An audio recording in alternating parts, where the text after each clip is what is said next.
Mais bonjour, frères et sœurs. Bienvenue de retour dans nos efforts de mieux comprendre la Bible. Où est-ce qu'on prend des passages difficiles? Où est-ce qu'on connecte l'ancien avec le nouveau? Et aujourd'hui, j'aimerais faire dans un sens un mélange des deux. Regardez quelque chose que je trouve un peu troublant, mais aussi de qualité pour nous, le Nouveau Testament, la Nouvelle Alliance. Nous sommes toujours dans cette histoire où est-ce que David est devant Achimélec, le sacrificateur, qui se sauve pour sa vie et qui n'a rien, donc, entre ses mains. Il n'a pas mangé depuis quelque temps. Et donc, il demande de nourriture à Achimélec. C'est ça le but. Voici la réponse de ce sacrificateur. Le sacrificateur répondit à David, « Je n'ai pas de pain ordinaire sur la main, mais il y a du pain consacré. Si du moins tes gens se sont abstenus de femmes. » Cette dernière phrase que j'ai soulignée ne se trouve aucunement dans la loi. Lorsque Dieu parle de ces pains sacrés ou les pains de proposition, nulle part que Dieu ajoute un petit annexe que c'est possible pour les gens du commun, comme David. Que c'est possible pour n'importe qui autre que les Lévites, si, au moins, ils se préservent des femmes. Et c'est ça un peu la méditation, c'est lorsqu'on a tendance à apprendre la loi de Dieu, ses commandements pour nous, les Nouveaux Testaments, et qu'on ajoute des petits annexes. Et ensuite, on l'impose. On voit que David a aussi la même mentalité parce que voici sa réponse. À place de lui dire, non, mais la loi ne me permet pas. Non, David, ce grand homme de Dieu, qui aime la loi de Dieu, va répondre ceci. David répondit, sacrificateur, nous sommes abstenus de femmes depuis 3 jours que je suis parti. Et tous mes gens sont purs. D'ailleurs, si c'est là un acte profane, il sera certainement aujourd'hui sanctifié par celui qui en sera instrument. Et honnêtement, cette dernière phrase, cette partie de phrase, cette réponse de ici à ici, est excessivement compliquée à bien comprendre et traduire de l'hébreu. Je suis dans les commentaires, des gens qui connaissent l'hébreu puis ils disent, c'est pas certain qu'est-ce qu'il essaie de dire David. Mais à la base, tout quand même semble se concentrer sur au moins une idée principale, puis c'est que, à ce point-ci, on est pur. Que même si on n'est pas des sacrificateurs, le fait qu'on a tout quitté, le fait qu'on n'est pas proche de personnes qui, eux, peuvent être impurs, fait que nous, on est peu présentement. En d'autres mots, David dit, on peut le prendre le pain. Ça, c'est la réponse de cet homme qui aime la loi. Et encore, je dis pas ça en critique de David. David n'était pas parfait. Même s'il aimait la loi, il y avait des sens que lui aussi était prêt, des fois, à pousser les limites de ce que Dieu avait dit, comme le scripteur. Peut-être vous dites, t'es-tu sûr, Martin? Voici ce que la loi dit, dans Lévitique. Le pain de proposition, les 12 pains qui sont mis sur la table à chaque jour et enlevés pour être mangés par le sacrificateur. Ils appartiendront à Aaron et à ses fils. Ils le mangeront dans un lieu saint, car ce sera pour eux une chose très simple. Une part des offrandes consumées par le feu devant l'Éternel. C'est une loi perpétuelle. C'est pas juste le temps Moïse et Aaron, maintenant c'est changé. Là, si vous dites, oui, mais ça veut pas dire que les gens n'avaient pas le droit. Jésus dit que oui. Voici sa réponse. Jésus va reprendre l'histoire de David pour se défendre, et on va en reparler. Mais il répond ceci.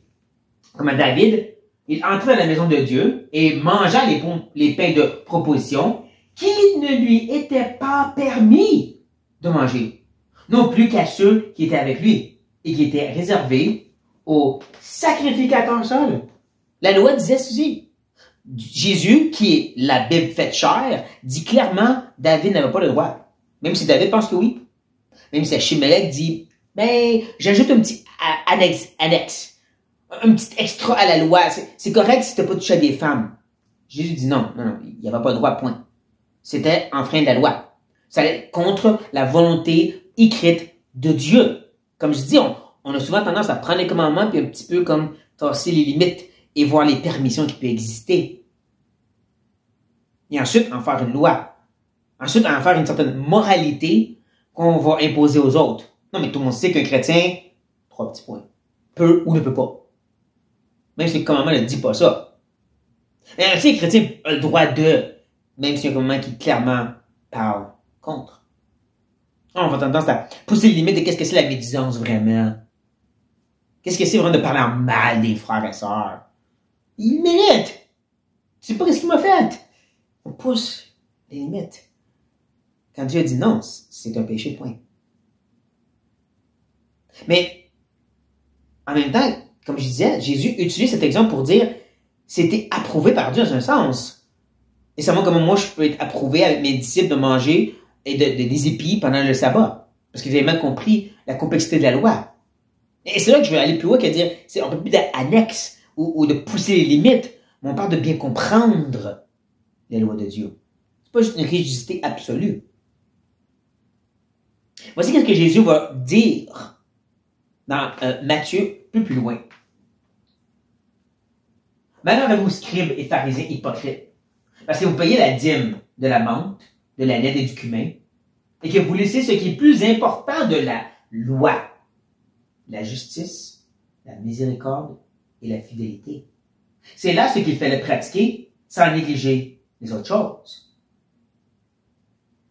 Si on reprend l'enseignement de Jésus et on l'amène justement dans le contexte de David, le sacrificateur n'avait pas besoin de étirer la loi de Dieu puis dire, ben, si tu n'as pas touché des femmes, tu as le droit. Non, il aurait pu dire, selon la miséricorde que la loi me demande, de dire, tu es un ouvrier de Dieu, tu es un chef de soldats, et là tu vas mourir de faim.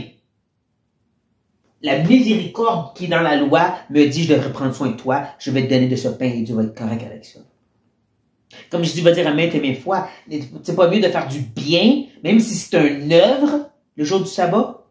Oui. Dieu n'a pas mis une loi si rigide pour dire, le sabbat, repos, veut dire que tu peux pas aider quelqu'un. Parce que c'est sabbat. Non. Et c'est la même chose, donc, ce n'est pas de pousser les limites des commandements. Soyons rigides en rapport avec le péché et les commandements. Mais reconnaissons aussi qu'il y a des choses plus lourdes et grandioses. Et c'est l'aspect de cette justice qui est de faire de la justice, d'aider les gens, comme la miséricorde. Et dans cette obéissance envers Dieu, qui est miséricordieux, qui est de grâce et de bonté. Sans nécessairement, comme j'ai dit, chercher des excuses, d'ajouter un petit peu d'annexe au commandement de Dieu, et sans justifier aussi des choses qui sont carrément péchées, comme l'Éternel l'a dit. Mais que tout ça nous amène encore plus à cette réflexion, à cette lutte qu'on mentionnait la dernière fois. Et que Dieu nous guide, nous aide par son esprit. À devenir fidèle selon sa parole, mais à reconnaître les choses plus lourdes dans sa loi. Sur cette 9 frères et sœurs, soyez bénis.